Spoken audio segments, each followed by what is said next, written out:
Objection এই যে election commission এখানকার ভুড়িওয়ালা, টাকা রাস্তায় ছুঁড়ে ফেলা,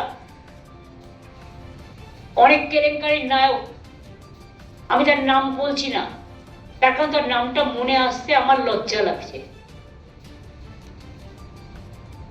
সেই লোকটা মানে ভদ্রলোক আর কি, আমি বলছি ভদ্রলোক, মানে অন্যরা কেউ বলবে না। একটা লিস্ট দিয়ে বলেছে তৃণমূল কংগ্রেস থেকে মাত্র জানানো হয়েছে 8 জনের ক্লেম অ্যান্ড অবজেকশন। বল তুমি তো গ্রহণই করছো না, তো জানাবে কোত্থেকে? কেউ তো লিস্টই জানতে পারছে না, তো জানাবে কোত্থেকে? যখন নোটিশ পাচ্ছে তখন লোক জানতে পারছে, যখন অ্যাম্বুলেন্সে করে কাউকে নিয়ে যাওয়া হচ্ছে তখন তো কিসে জানতে পারছে?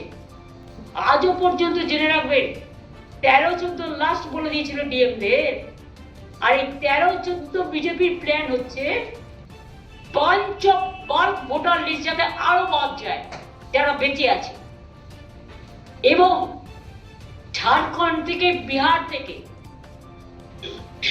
যেরকম বিহারে ভোট দিতে গিয়েছিল না রেলে করে, ভুলে যাননি নিশ্চয়ই আপনারা, সেই রকম বাংলায় যাতে ঝাড়খণ্ড থেকে ভোট দিতে আসে, উড়িষ্যা থেকে ভোট দিতে আসে, বিহার থেকে ভোট দিতে আসে, প্রত্যেকটা পুলিশ স্টেশন অনুযায়ী কোথাও বিএলও, কোথাও ইআরও, কোথাও ডিএম অফিস, কোথাও এসডিও অফিস থ্রেট করে কোথাও 10,000 লোকের নাম একসাথে নিয়ে গেছে বাল্ক, যেটা ইল্লিগাল, করতে পারে না, আরো জীবন্ত লোকেদের নাম বাদ দিতে। খাতড়ায় ধরা পড়েছে আনঅথরাইজড একটা BLA maximum as per election rule 7 জনের কমপ্লেন জমা দিতে পারে, তাহলে 9,000 10,000 কি করে নিয়ে যাচ্ছে? মালদায় ফেলে দিয়ে চলে গেছে কয়েক হাজার, সব বিহারের লোক ম্যাক্সিমাম, হয়তো 100 এখানকার লোক থাকতে পারে। সে নিজে করবে, তুমি কে? তোমার এজেন্সি কেন করবে? তুমি আমার এজেন্সিকে অ্যারেস্ট করবে, তুমি আমাদের এজেন্সিকে ঘেরাও করবে, তুমি আমাদের এজেন্সিকে সব তছনছ করবে, আর তোমার এজেন্সি গিয়ে খাতড়ায় ধরা পড়েছো, রানীগঞ্জে ধরা পড়েছো, তালডাংরায় ধরা পড়েছো, মালদাতেও 10,000 নিয়ে গেছো, ময়না তমলুক ময়না সেখানেও কয়েক হাজার নিয়ে গিয়েছো, সব থানাতে নিয়ে গেছে। ব্যারাকপুরেও বড় নেতার ছেলে নিয়ে গেছিল, এগুলো তো আনঅথরাইজড, এগুলো উইদাউট ভেরিফিকেশন কেউ কি অ্যাকসেপ্ট করতে পারে? তাহলে বিএলআরওদের কি প্রয়োজন ছিল তখন? এখন তো এগুলো হচ্ছে না। ডাকাতির কথা, অত্যাচারের কথা, স্বৈরাচারের কথা, ব্যভিচারের কথা, তুমি মহারাজ সাধু পুরুষ আজ, তুমি মহারাজ সাধু বলে আজ আমি আজ চোর বটে? বাবা, কয়লা থেকে হাওলা, বর্ডারের দায়িত্ব থেকে বিএসএফ সেন্ট্রাল গভর্নমেন্ট, কয়লার দায়িত্ব থেকে সিআইএসএফ সেন্ট্রাল গভর্নমেন্ট, প্লেনে কে আসছে বাইরের লোক তার দায়িত্ব থেকে কাস্টমস কার্ড হাতে, অ্যাভিয়েশন কার্ড হাতে, রেল কার্ড হাতে, সব সেন্ট্রাল গভর্নমেন্ট।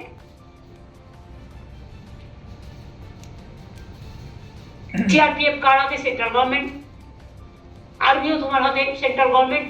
আমি জীবনে দেখিনি, এমনকি আমার কাছে একটা খবর এসছে কদিন আগে আপনাদের সাংবাদিকদের আর্মি অফিস থেকে কাউকে কাউকে ইনভাইট করা হয়েছিল জাস্ট টু টক।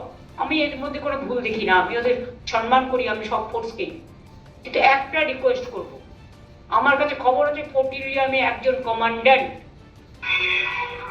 এসআইআর এর কাজ করছে এবং বিজেপি করছে, বসে পার্টি অফিসের কাজ করছে।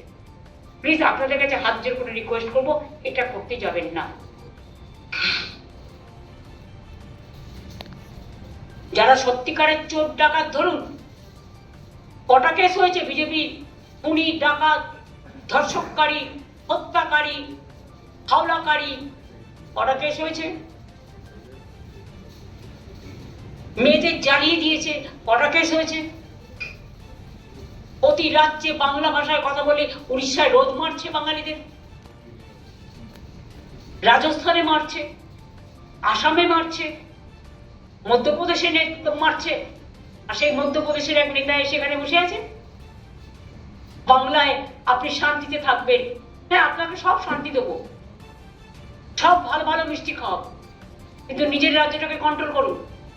ডাবল ইঞ্জিন রাজ্যে বাংলার লোককে পেটাবেন, আর এখানে মানুষের ভোট বাদ দিয়ে ভাবছেন ভোট বাতিল করে।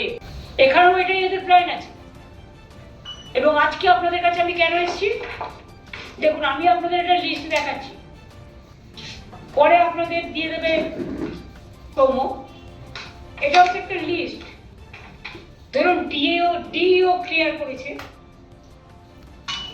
ধরুন ডিএম ক্লিয়ার করেছে, ইআরও ক্লিয়ার করেছে, বিএলআরও ক্লিয়ার করেছে, কিন্তু লাস্টে একটা নাম রেখে দিয়েছে একটা জায়গা, মাইক্রো অবজারভার হরিদাস সব, তারা বিজেপির দলদাস। তারা ক্রস করে দিলেই নামগুলো যেগুলো লগ ইন করেছিল সেগুলো সব ফেরত চলে আসছে। ইতিমধ্যে আমাদের কাছে খবর এসছে যাদের এমনকি হিয়ারিং এ ডাকা হয়েছিল তাদের মধ্যে কয়েক লাখ নাম লগ ইন করেছিল ডিএমরা, টোটালটাকে ব্লক করে দেওয়া হয়েছে এবং তাদের বাতিল করে দেওয়া হয়েছে। জঘন্য ষড়যন্ত্র। গণতন্ত্র হচ্ছে, নির্বাচন হচ্ছে গণতন্ত্রের একটা গণতন্ত্রের উৎসব, কিন্তু সেখানে জনগণ ঠিক করবে কাকে ভোট দেবে, কাকে নির্বাচিত করবে, কাকে করবেন না।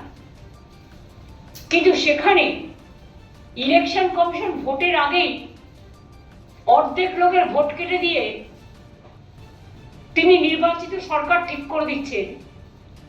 এই কৈফিয়ত তাকে দিতে হবে। আজ পর্যন্ত 83 জন মারা গেছে, 84 মারা গেছে, মানে সকাল পর্যন্ত। 4 জন কমিটেড সুইসাইড করতে গেছিল এবং 17 জনের ব্রেন স্ট্রোক বা হার্ট স্ট্রোক হয়েছে এসআইআর এর নোটিশ পাওয়ার পর। টোটাল প্রায় 103 জনের মতো হবে, 105। এর জমিদারি তো ইলেকশন কমিশনকে নিতে হবে, বিজেপির পার্টিকে নিতে হবে, দুর্যোধন দুঃশাসনদের নিতে হবে। এতগুলো জীবন তো বৃথায় চলে যাবে না।